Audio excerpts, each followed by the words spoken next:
You're listening to The Jacob Valk Show. He's breaking down the latest and greatest in sports as only he can. Follow him on Twitter at RealJacobValk. Here he is, Jacob Valk. Hello,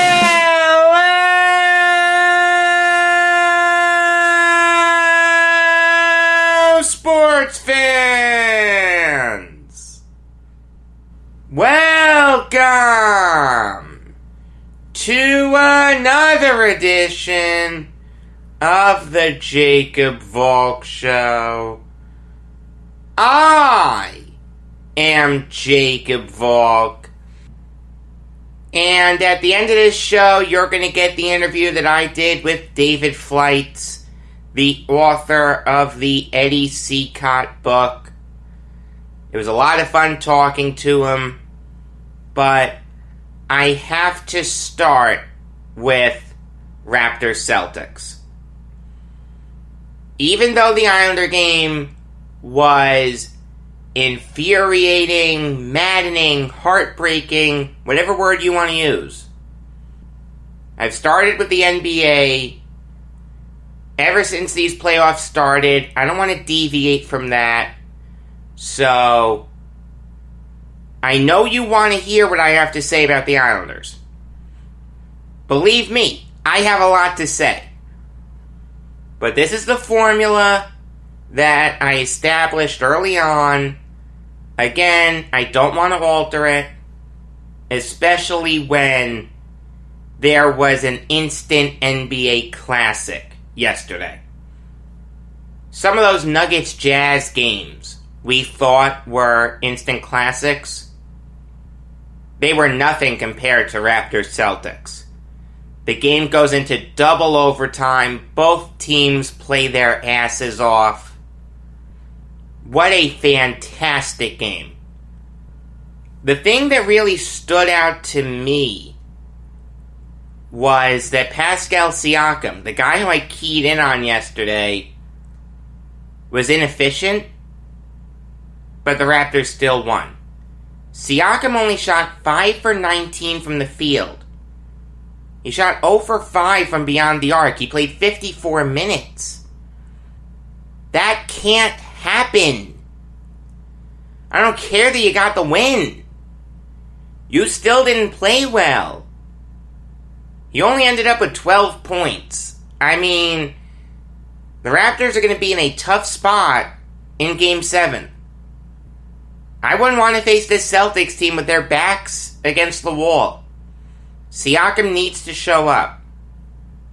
But having said that, when you have your teammates balling out, it's not going to bite you in the rear end that much.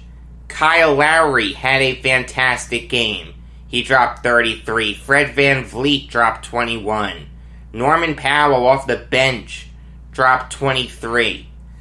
The Raptors and Celtics too basically played this game with a 6-man rotation.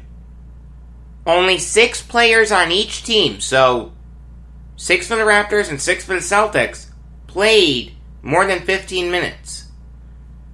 And even then for the Celtics, Brad Wanamaker only played 18. The Celtics starting 5 basically played 50 minutes. It's going to be very interesting to see what these teams have left in the tank for this Game 7.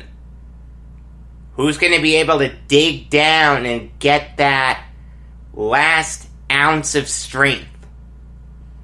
We're going to find out very quickly who's well-conditioned and who isn't. I mean, Kyle Lowry played the entire second half and all of overtime. He's played the entire second half in 3 of the last 4 games. And he's no spring chicken either. I'm not saying he's ancient or anything, but he's 34. He's not exactly playing with young legs. I'm going to be really interested to see who looks gassed and who doesn't tomorrow night. Also, I don't want to hear any of this nonsense that the Raptors just keep getting lucky. The crazy Kawhi Leonard shot last year against the Celtics that rattled around the rim a million times. The crazy pass by Kyle Lowry over Taco Fall. And then the OG Anunoby shot yesterday and the Kyle Lowry gymnast-like shot. That's not luck. That's skill. You want to tell me you have to be lucky to be good or good to be lucky? Alright, fine. But you can have a 4-leaf clover in your back pocket and a rabbit's foot around your neck. And you still couldn't do the things that the Raptors did to get where they are now. I mean, I don't want to hear anyone take anything away from what the Raptors have done. They're a really, really good team. And they did a fantastic job of stifling Kemba Walker. Walker had the worst game I've ever seen him have. 2 for 11 from the field and 1 for 6 from beyond the arc. He played 51 minutes and only had 5 points. To put that in perspective, Grant Williams, in his 7 minutes, scored 1 more point than Walker did. If I'm Brad Stevens, I'm focusing on getting him better looks. The Raptors did a fantastic job of keying in on him, forcing him to give the ball up and take bad shots.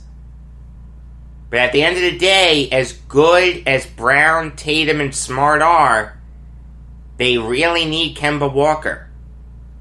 It's very possible that Game 7 boils down to which absent star shows up. Pascal Siakam or Kemba Walker. Moving on now to Clippers Nuggets. And this is why I love the Clippers. While only Kawhi Leonard played great offensively, everyone else really chipped in. Excluding Kawhi, the Clippers had 5 guys in double digits.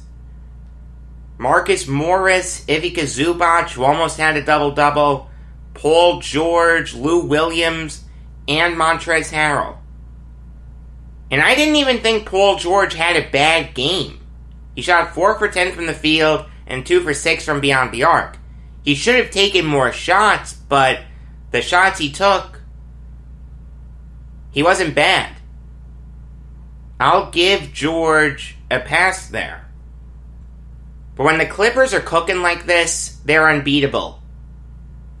And that's just on the offensive side of the ball. Defensively, they have stifled the Nuggets. Jamal Murray played 44 minutes and only had 18 points. This is a guy who we saw drop 50. Jeremy Grant, in 34 minutes, had 7 points. Torrey Craig, in 24 minutes, had 1 point. I understand that Grant and Craig aren't, Carmelo Anthony and Dan Issel.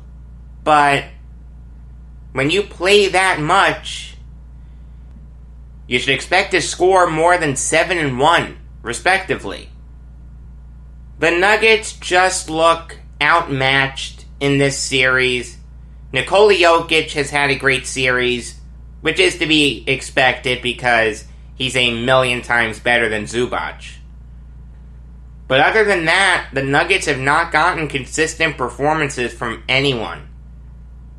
I don't know whether it's they were mentally exhausted after the Jazz series, or whether they are really this bad compared to the Clippers. I'm not saying they're a bad team, but compared to the Clippers, they are.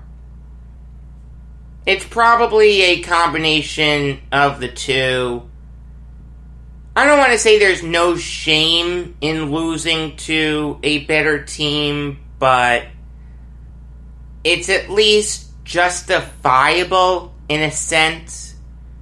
It's not like the Bucks where you lost to an inferior team. The Bucks were the 1 seed and they lost to the 5 seed. The Nuggets were the 3 seed and the Clippers were the 2 seed. That's a little more defensible. I'm sure this is a tough pill for Nuggets fans to swallow, but I wouldn't go too crazy about it. This isn't like the Islanders. Alright, you didn't get blown out of the building and then lose in the waning seconds of the game. You've played the Clippers tough for the most part. Game 1 you got blown out, but other than that, you've been playing okay. But now it's time to preview Lakers-Rockets. And this is really an interesting game. I'm not going to spend too much time on the Lakers, alright? If you've been listening to this show for a while, you know what I've been screaming for. Them to use their size advantage. That's how they're going to win. Alright? It's just that simple. LeBron and AD can take on anyone that the Rockets throw at them. And if they can get another performance from vintage playoff Rajon Rondo, and another good performance from my boy Kyle Kuzma, the Lakers are going to win this game. But the Rockets could potentially be shorthanded here. According to Chris Haynes of Yahoo Sports, Daniel House is being investigated for allowing a female coronavirus testing official to enter his hotel room. Now, he didn't leave the bubble, but he is under investigation. That's why he didn't play in Game 3, and there's a real chance that he isn't going to play tonight.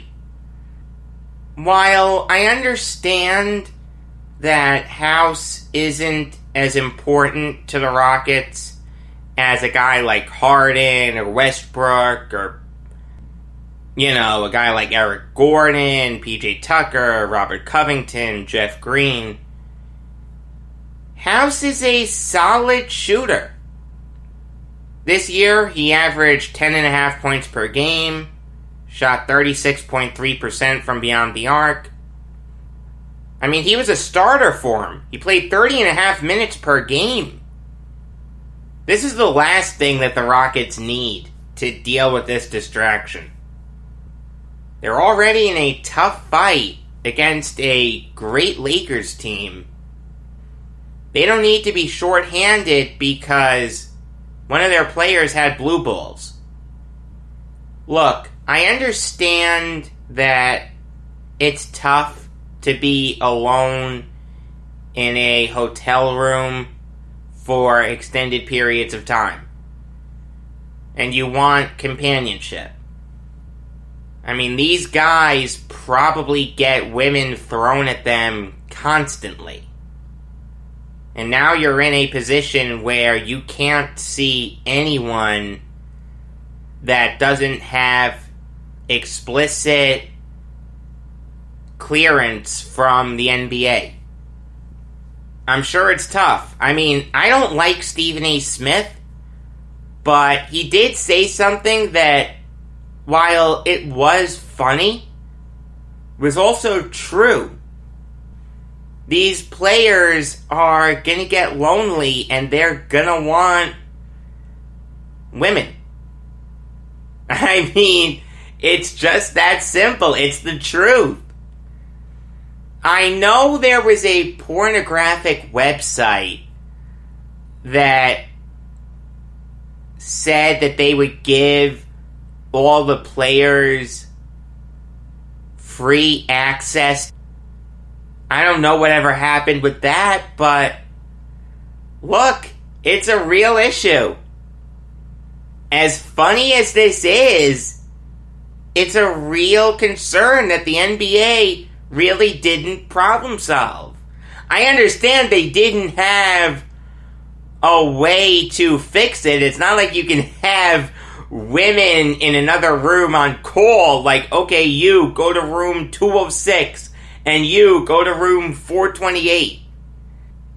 But this was a real possibility. No one really took it seriously, but Stephen A. Smith was right.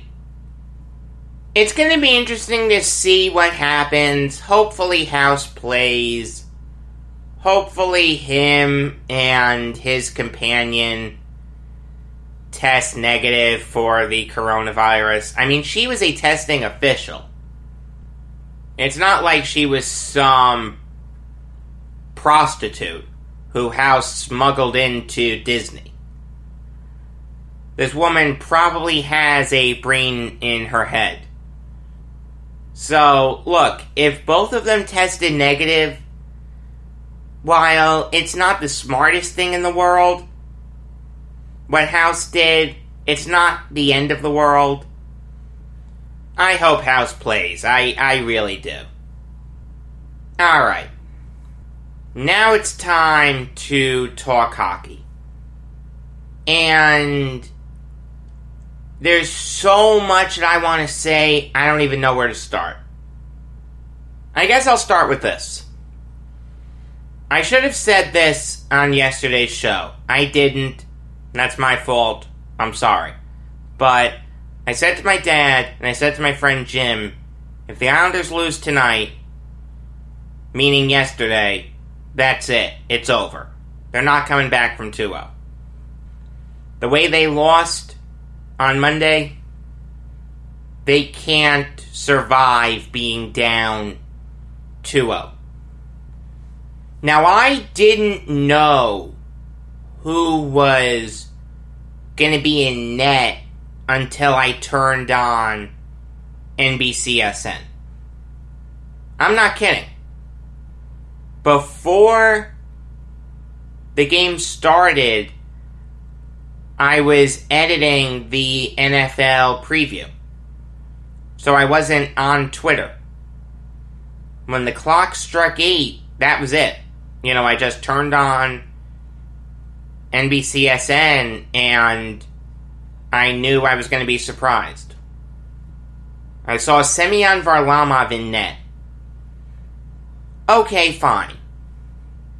I really didn't have a preference on who started. I saw Andrew Ladd on the third line. That was surprising, but when you get blown out 8-2, everything's on the table. Then, less than 2 minutes in, this crazy knuckleball floats past Andrei Vasilevsky. I still have no idea how that puck got past him. It's possible he was thinking about his favorite restaurant. I have no idea, but that puck really shouldn't have gone in. But it did, alright? Beggars can't be choosers. Islanders up 1-0. And that was really it. Alright, that was the high point of the game. And it happened less than 2 minutes in. Everything else, from an Islanders perspective, was a dismal collapse. I have criticized Jim Hiller on this show before. But I was relenting because the Islanders actually had a solid power play against the Flyers. They scored some goals, they were productive, you know, they got good opportunities. So maybe the guy got his head screwed on straight.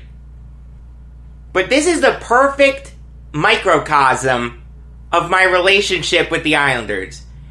Every time I get myself juiced up for this team, they remind me how stupid I am for being gullible enough to think they can actually do something right.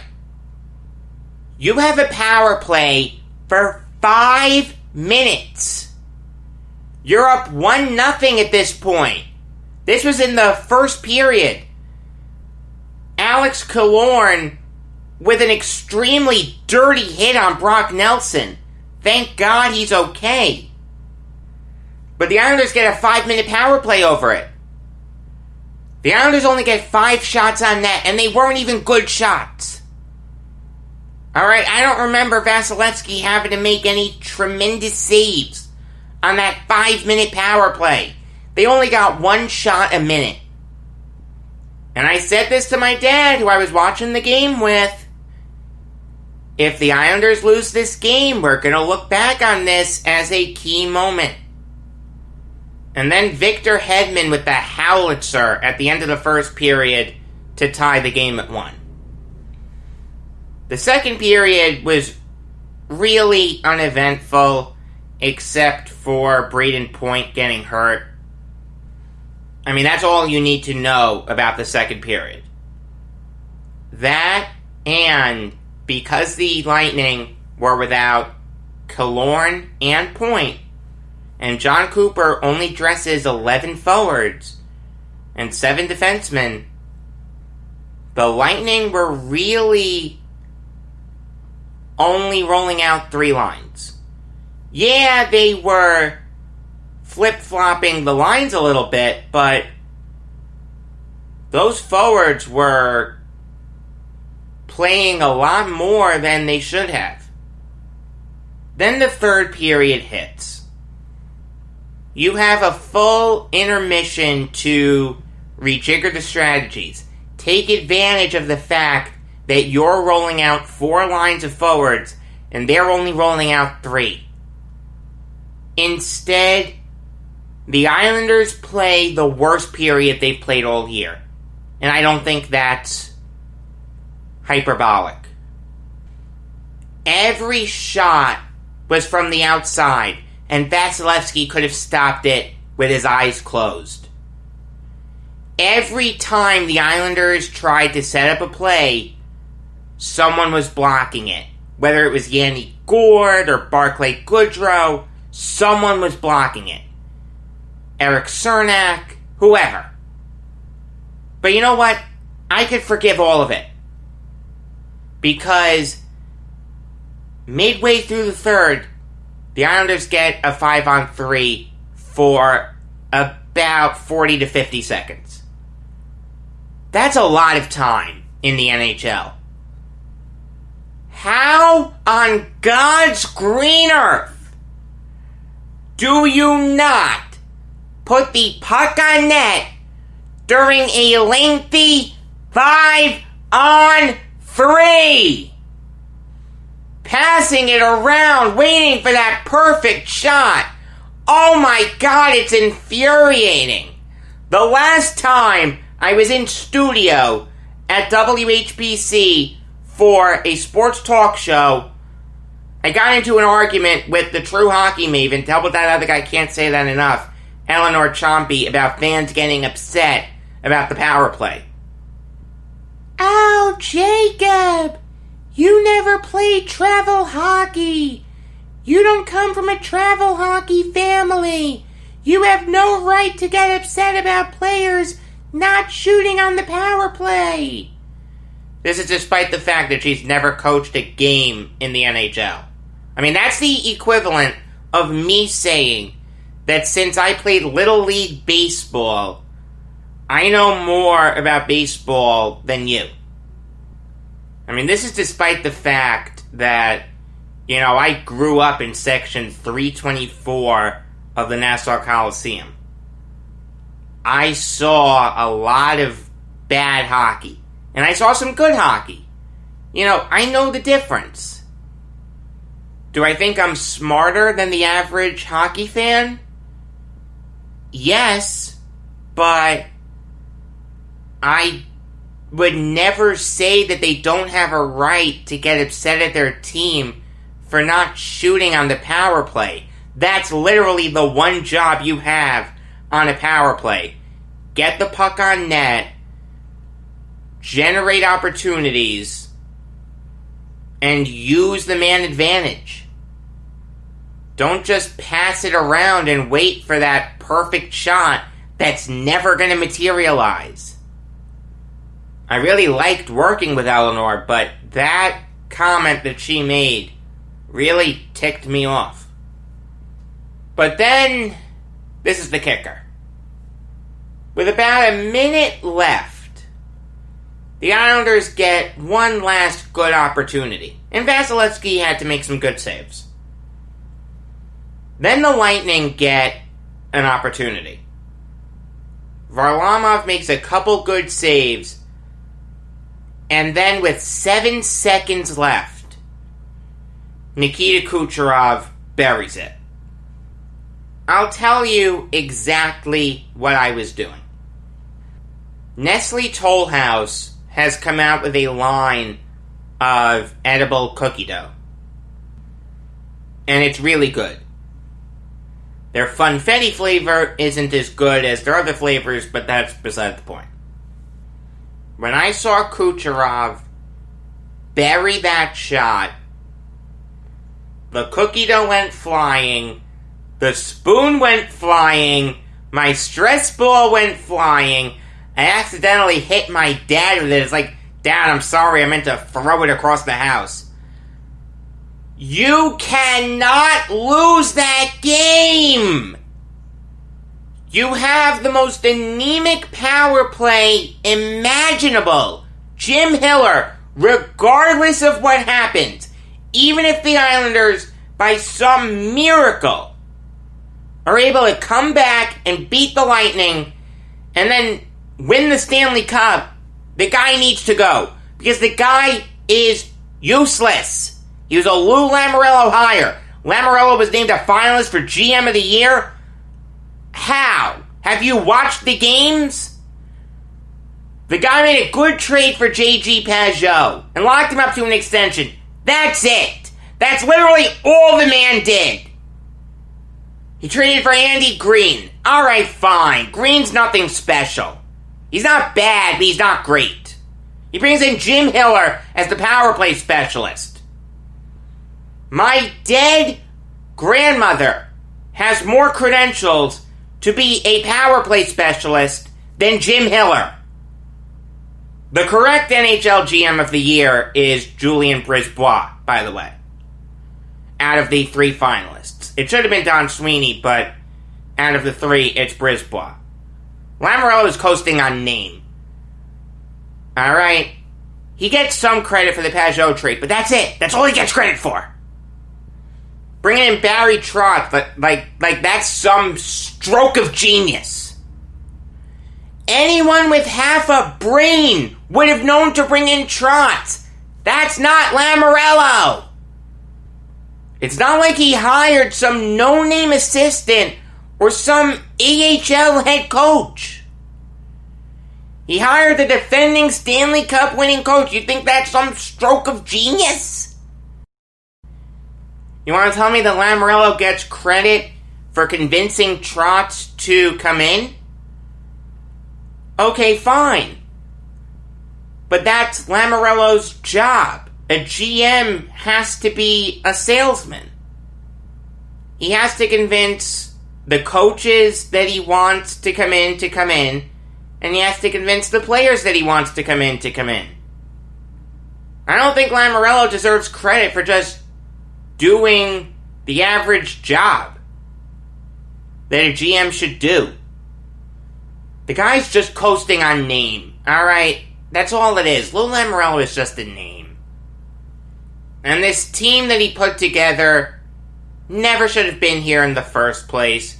You can see how outmatched they are against a great Lightning team. How on earth was I stupid enough to pick them in 6? I'm telling you, every freaking year, I get myself juiced up for this team. And they always find a way to disappoint me. I should know better than that. Maybe I'm not smarter than the average hockey fan. The average hockey fan doesn't follow the Islanders as close as I do. I'll tell you that. You're seeing all the Islander fans now come out of the woodwork. Where were you in February? Where were you in March? Were you staying up late to watch them on their West Coast trips? I think that's what ticks me off the most. Seeing the Fairweather Islander fans pass themselves off as diehard fans, and this happens with every fan base. This isn't just the Islanders. But once the team gets good, the Fairweather fans come out of the woodwork, and then they get so freaking upset when the team no-shows. You have no right to get that upset. You're allowed to be upset, but don't scream from the rooftops. Go to the games. Tickets are not that expensive.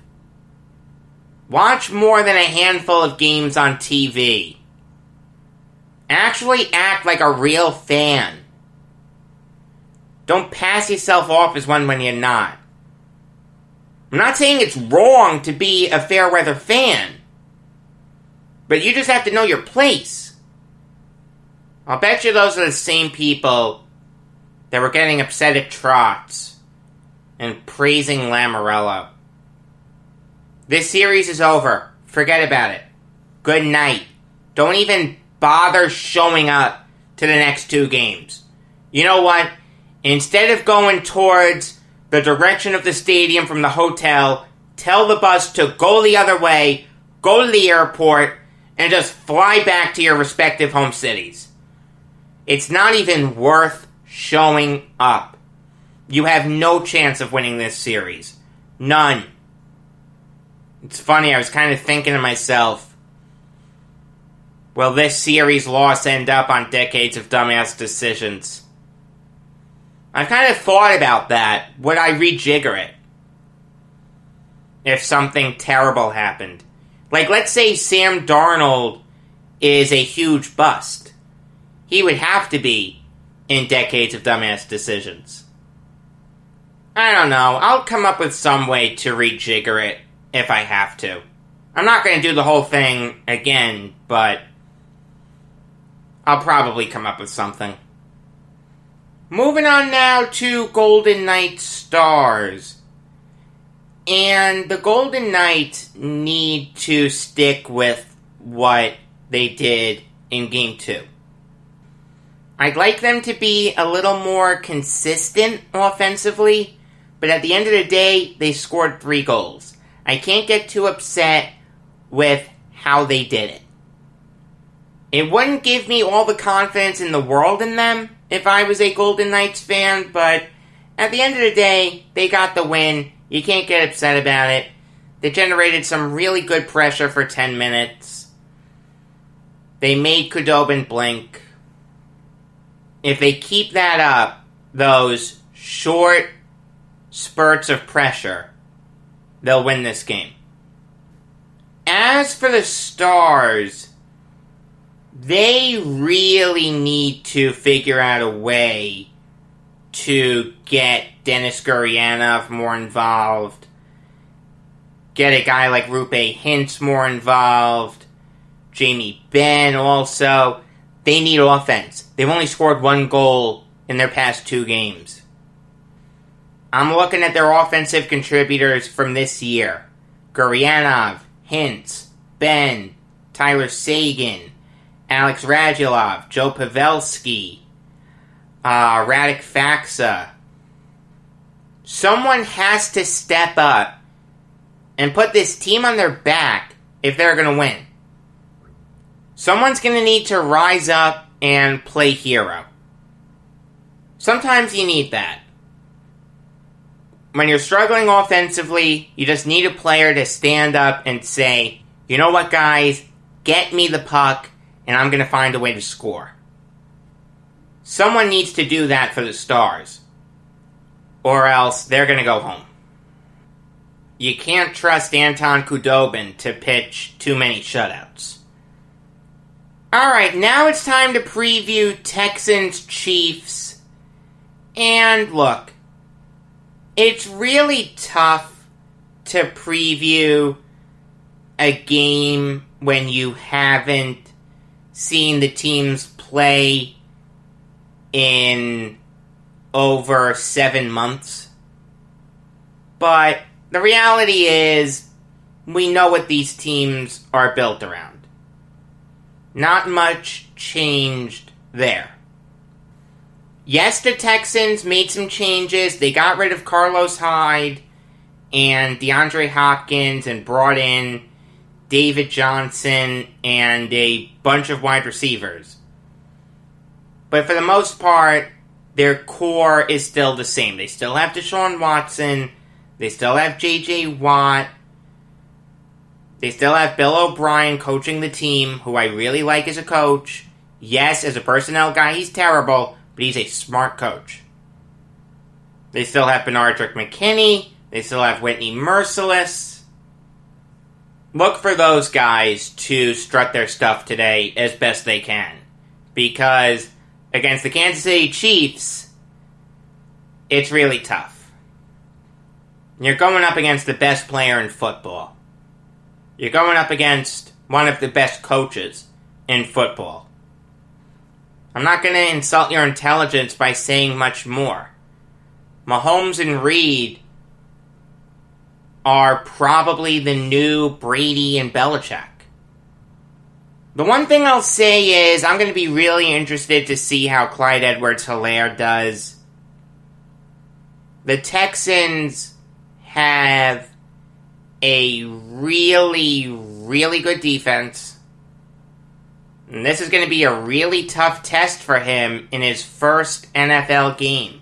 With Damian Williams opting out, it's going to be up to Edwards-Helaire to carry the load in the running game. Now, I don't know how much run he's going to get, because with Patrick Mahomes as your quarterback, you're probably going to end up throwing the ball 30 times a game. But you still need to establish the run game a little bit. That's the matchup to watch in this game. But all in all, how can you not pick the Chiefs to win this game? They're 9.5-point favorites, which I think is a little too high. I think I'll pick the Texans to cover the spread, but ultimately I think the Chiefs are going to win. But that's not going to be one of my picks. See, every sports talk show in the nation does picks for the NFL. I'm not going to change that. I'm going to make 3 picks per week on Friday. I'll try to keep track of them. We'll see how I do. I mean, the one thing I would say is listen to me at your own peril. That goes for any sports talk show host or any quote-unquote gambling expert. Also, I've thought about how I'm going to do recaps, and I'm not going to recap every game. Instead, I'm just going to recap the big moments. I thought about recapping each game, but ultimately I don't think that's the right way to go about it. I think big moments is the way to do it. Also, you are going to get New York Jets shows after every game. The one thing I'll say is I don't know when you're going to get them, if that makes any sense. It's possible it could be right after the game. It's possible it could be at some point in time in the evening. It's possible it could even be Monday morning. But I am going to do Jets recaps after every single one of their games. I can promise you that. I really think that's the best way to provide you with quality content. That is my ultimate objective, to give you, the listener, the best show I can. And I'm going to do that now by airing the David Fleitz interview. Here it is. Hope you enjoy it. You're listening to the Jacob Valk Show.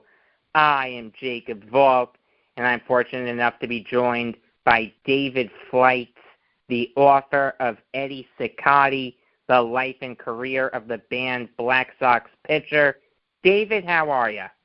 I'm fine, thank you. How are you? I'm doing good. So, what can you tell us about the 3 games that Cicotte pitched for the 1905 Tigers? Well, they called him up from the minor leagues. He was playing down in Augusta with Ty Cobb, as it turns out. And they brought him up. The Tigers were pretty well out of the race by then. Eddie had done very, very well down in Augusta, and they just wanted to see if this guy in his first professional season could get batters out on the very highest level. So the first game he pitched, he was he wound up winning one and losing one, I believe. In his first game, he went into extra innings against, I believe, the Browns, and lost the game in the 10th. In his next set, he beat the White Sox, but he wound up 1-1, and he showed some promise. They had him pitch a couple of exhibition games in September and October of 2005, and he beat a couple of very good amateur and semi-pro teams. So he did show some promise there, especially with his spitter and with a very mediocre fastball. Yeah, he did show some promise, but the Tigers evidently didn't see it. He ended up with the Red Sox a few years later. How did Cicotte end up with the Red Sox? Well, can I point out one thing? His name was Cicotte. Was it really? Yes. I found many places where Eddie corrects people and says, my name is pronounced Cicotte. I have always thought it was Cicotte. Okay, Cicotte. I apologize. I thought it was, too, until I really started getting into it. In the movie Field of Dreams, they call him Cicotte, for example. So, and 8 Men Out, I think they call him. When he comes out of the cornfield. Yeah, eight Men Out, I think they call him Cicotte. Cicotte. Yes. Okay, all right. He was Cicotte. So, okay. So anyway, the Tigers, according to Ty Cobb, they dropped Eddie because he was too small. He was only about 5 feet 8 and 135 pounds at the time, and they liked the right-handed pitchers especially to be big, tall guys. So they let Eddie go, and it turns out that he spent 2 more years in the minors, and then the Red Sox picked him up and gave him a chance. Yeah, they did, and he pitched really well for him. Can you lay out how exactly Cicotte did with the Red Sox? Well, he was very up and down with the Red Sox. He had developed in the minor leagues in 06 and 07, he developed the knuckleball. Now, some say he invented it, he saw it, he learned it from someone else with the Tigers in spring training, but he really was the first pitcher to develop the knuckleball and have a long career with it.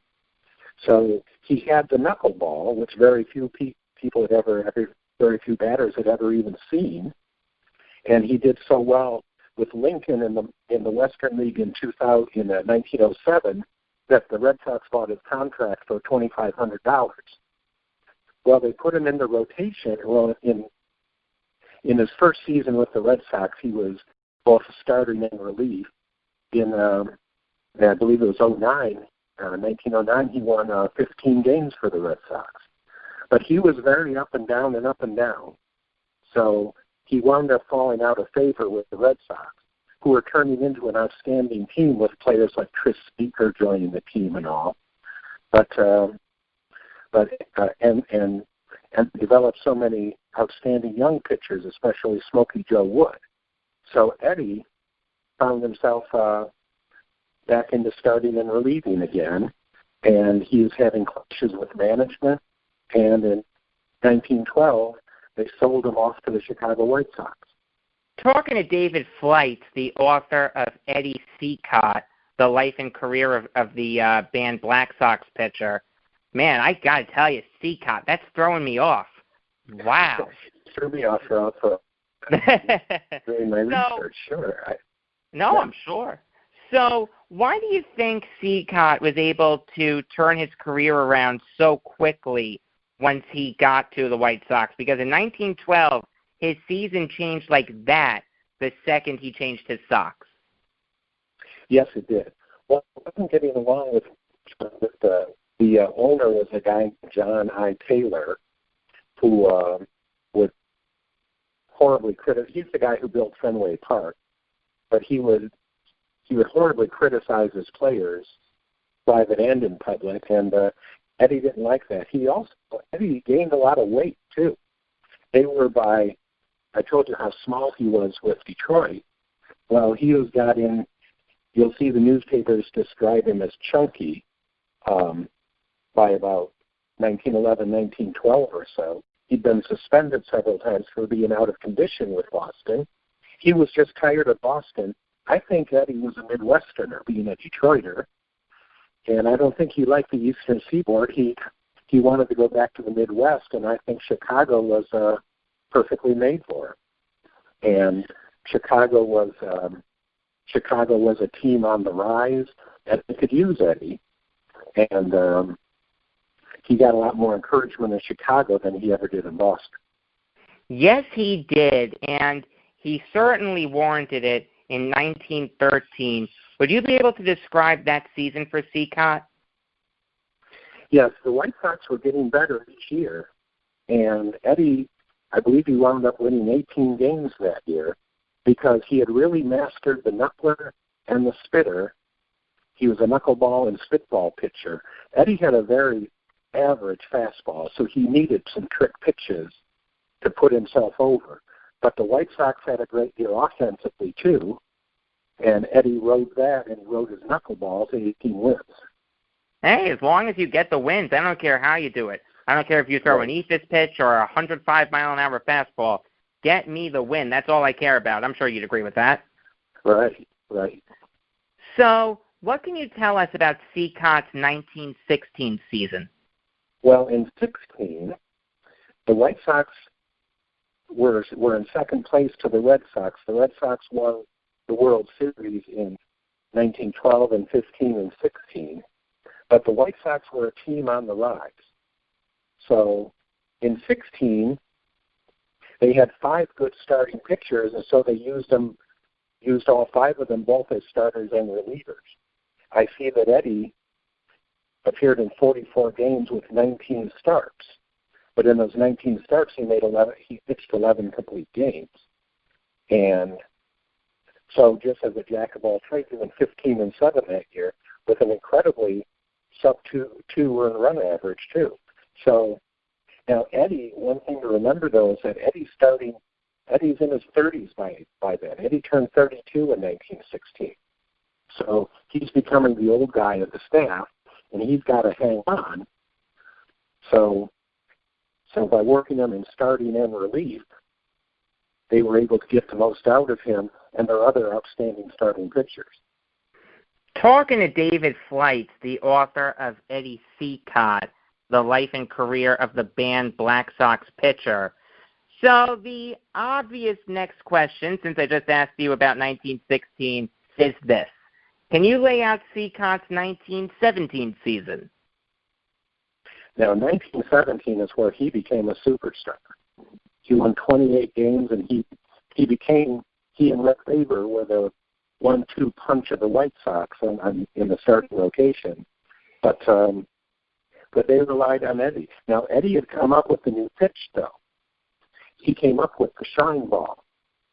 He found out that if you take a baseball and shine it up on one side with maybe paraffin, maybe talcum powder or something, the ball would break much more in the air and much sway to the plate.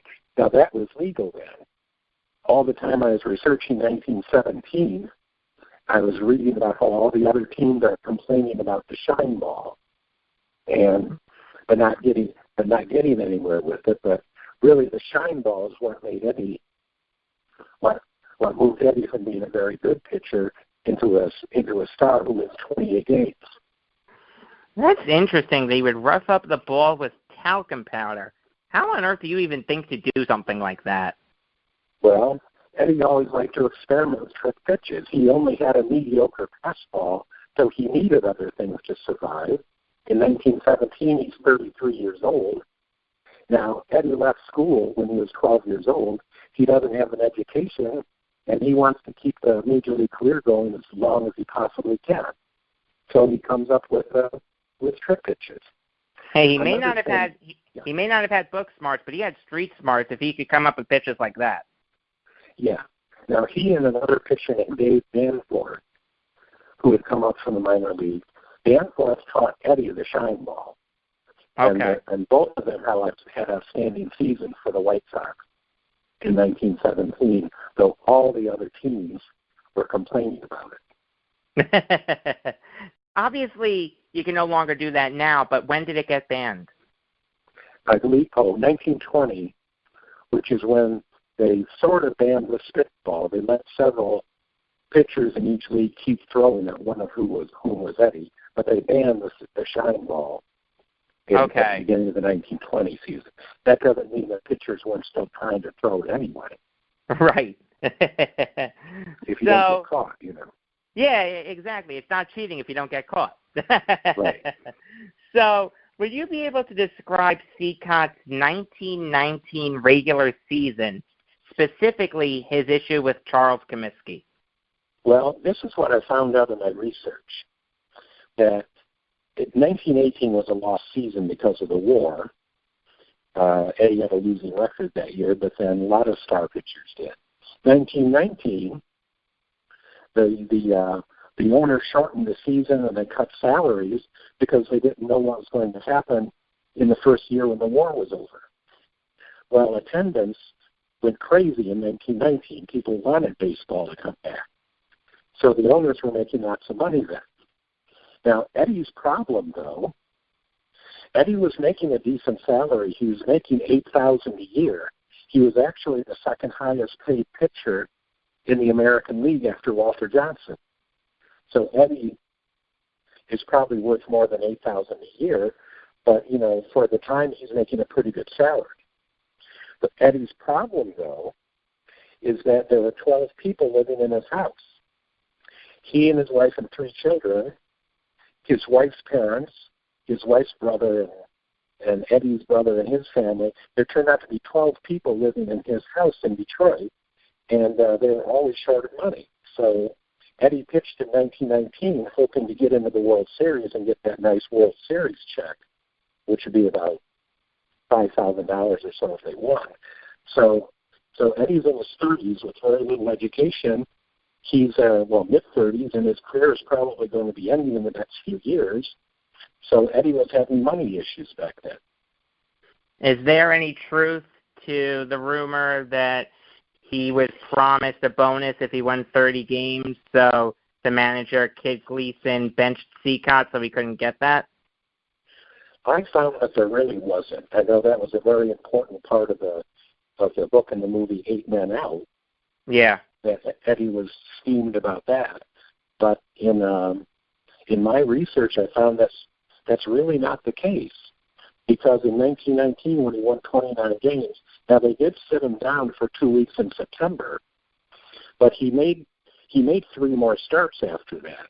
After he won number 29, he did make 1 more start, and he would have won 30 if he had won that game. But it probably didn't happen. What I'm saying that it probably didn't happen. Elliot Azanoff made a big deal about it in 8 Men Out, but I really don't think that happened. That's all right. No one said "say it ain't so," Joe, either. Yeah, that's probably an embellishment too. So, how did Cicotte first get involved with throwing the 1919 World Series? Well, the players on long train trips like to talk about events and things like that, gripe about management, etc. There were rumors that the 1918 series was not played on the up and up. That it was between Boston, the Red Sox, and the Cubs. And there were some fishy-looking plays in that 1918 World Series. Well, Boston was a real hub of gamblers. And Eddie had gotten to know some of these guys when he played in Boston, and now there were some White Sox who were very upset about their small salaries, like Chip Gamble, like Sweet Risberg. And so the Gamblers apparently approached Gandil and Cicotte about throwing the World Series. Now Eddie's making $8,000 a year. They offered him $10,000 to throw the World Series. For someone who needs money like Eddie does, that temptation was too big to resist. Talking to David Fleitz, the author of Eddie Cicotte, The Life and Career of the Banned Black Sox Pitcher. So, what can you tell us about Cicotte's performance in the 1919 World Series? Because if he really was throwing the World Series, he did a lousy job of it. It was pretty problematic. It really was. In Game 1, he hit the first batter, and that was apparently a signal to the Gamblers that it's on. Yeah. That the fix was in. Eddie totally collapsed in the fourth inning and gave up a bunch of hits, and they wound up. Eddie, who usually pitched complete games, got yanked out of the game in the fourth inning and lost it 9-1. Their 29-game winner wound up throwing a 9-1 defeat in the World Series. So Game 1 was pretty problematic. Now, Game 4, the Sox lost Game 2, then they won Game 3 behind Dickie Kerr, the rookie pitcher who was not in on it. In Game 4, Eddie had a total meltdown, making the throwing error and getting in the way of the ball coming from the outfield to the plate. And people, especially members of the Reds, really felt that there was something going on. All the rumors flying around, and then the top winner in the major leagues has two really horrible performances in Game 1 and 4, and that put the White Sox in a huge hole. What about Game 7? Now, Game 7, Eddie won. Eddie was masterful in Game 7. He pitched like Eddie Cicotte in Game 7. Right. Apparently, the players had decided they weren't getting all the money they promised. A few of them wanted to win a couple of games, maybe pad their stats a little bit for contract time. So the White Sox went out in Game 7 and won very easily behind Eddie. Now, I want to go back to Game 4 for a moment. How bad really was he? I understand he had a couple boneheaded plays in the field, but he pitched a complete game and only gave up 2 runs. That sounds pretty good to me. What's your response to that? Well, they gave up only 2 runs, but Eddie's two rather egregious-looking errors in, I forget what inning it was, maybe it was the 4th, I believe it was the 5th. It was the 5th, yeah. Yeah. So in inning 1 through 4 and in inning 6 through 9, he actually pitched very well. It really, in those low-scoring times, it only takes a little bit. And Eddie really had no business, intercepting a throw from the outfield. Instead, he kind of deflected it and it went skittering off toward the grandstand while another run scored. It looked pretty bad. Let me ask you this. What would you say to the people who say if they really did throw the 1919 World Series, they did a lousy job of doing it? Because the hero of the series, Eddie Collins, the one clean White Sox, he was dreadful in that series. And Joe Jackson hit the only home run for the White Sox that series. Yeah.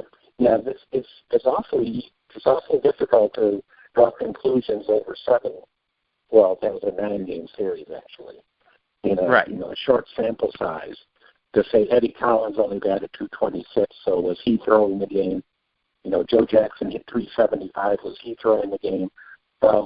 It's too bad that we don't have film. We don't have nice color film with slow motion replay and everything. That would be wonderful if we had that in 1919, but we didn't. But no, you can only go by the accounts that people wrote at the time. I understand that. I'm with you there. We have to go by, especially since so many of his teammates especially the next year when the whole scandal erupted, when the whole scandal became known, how many teammates had called him out while the series was happening about his poor performance. Before we get into the unraveling of the scandal, I just want to go to 1920 for a sec, because most people think the Black Sox got punished right after the 1919 World Series, but that's not what happened. Outside of Chick Gandil, who retired following a salary dispute with Comiskey, they all played for the White Sox in 1920. Can you lay out Cicotte's 1920 season? In 1920, 7 of the 8 Black Sox came back. Right. What I believe happened is what the gamblers who'd corrupted them in 1919 were able to corrupt them in 1920 also, partially by just threatening them with exposure. It really does look like some of the White Sox were throwing games in 1920, like they were just barely keeping in the pennant race against Cleveland and the Yankees. They were staying in but losing at the most inopportune times. And especially in late August and early September of 1920, the White Sox were looking pretty bad. And a lot of egregiously bad plays. Eddie lost several games in a row, which were where he had some very poor performances. So now, was that because he was aging or because he was throwing games? We don't know. And we'll never know. Damn, that's crazy. I've never heard that the White Sox threw games in 1920. That's surprising. I have to think about that for a sec. Yeah. A lot of people thought they really should have run away with the pennant. They had 4 20-game winners. They're the first team ever to do that. That's right. Yeah, I'm looking at the stats right now. Yeah, Cicotte, Lefty Williams, Red Faber, Dickie Kerr. Yeah. Wow. Okay. All right. I mean, hey, if the allegation's out there, you're just reporting the facts, and I appreciate it. So, will you be able to describe the Black Sox's trial? Well, it was difficult to figure out what to try them for because throwing a game was not specifically illegal under the law in Illinois. So they had to manufacture some. They had to manufacture some charge of injuring Charles conspiracy to injure Charles Comiskey's business, conspiracy to cheat the fans or whatever. Well, it was pretty flimsy because really baseball is entertainment, and really, how do you cheat somebody in an entertainment? So anyway, they had the trial. There was some damaging testimony. None of the players testified themselves. They didn't want to incriminate themselves. They all took the fifth. Yeah. Yeah. They of course they're not going to want to take the stand. Now the White Sox in 1920 had a record attendance, so they can't make the case that they had injured Charles Comiskey's business in 1920. He had booming business in 1920. As you well know, all 7 players were acquitted. Now, what should we read into the fact that they were acquitted? Should we read into that they didn't throw the series, that it was a miscarriage of justice, or somewhere in between? What should we read into that? Well, you can't say that they didn't throw the series. Acquitted does not mean innocent. Right. So they almost certainly did throw the series, but there really wasn't any law or any or there really wasn't any legal way to hold them accountable for it. That had to be done within the game of baseball, not in the court system. So none of the players wound up going to jail for it. Talking to David Fleitz, the author of Eddie Cicotte, The Life and Career of the Banned Black Sox Pitcher. So I have to ask the obvious question here. I know you're going to roll your eyes when I ask it, but I wouldn't be doing my job if I didn't ask it. Why did Commissioner Landis disregard the acquittal and ban all the Black Sox for life? Well, I think he did that to send a message, to say that gambling or game throwing or bribe taking, or I guess in basketball you call it point shaking, right, simply won't be tolerated. So he made them an example, especially Buck Weaver. Buck Weaver didn't get any money from gamblers. but he apparently sat in on some of the planning meetings for the fix, and because he had guilty knowledge, the commissioner banned him too. So I think Eddie and the others were banned as an example. And baseball really hasn't had a gambling scandal since then, a major one anyway. No, they haven't. Besides Rose, they really haven't. And now they take millions upon millions of dollars from companies like DraftKings and FanDuel, which is gambling. There's no way around it. It is gambling. They take millions of dollars from these gambling companies, and they still ban people like Rose and Shoeless Joe and Cicotte. What do you think of that hypocrisy? I think that is, I agree with you. I think that is absolutely hypocrisy. So, thank you. And it's going to bite them sometime in the future. I think it's going to get them.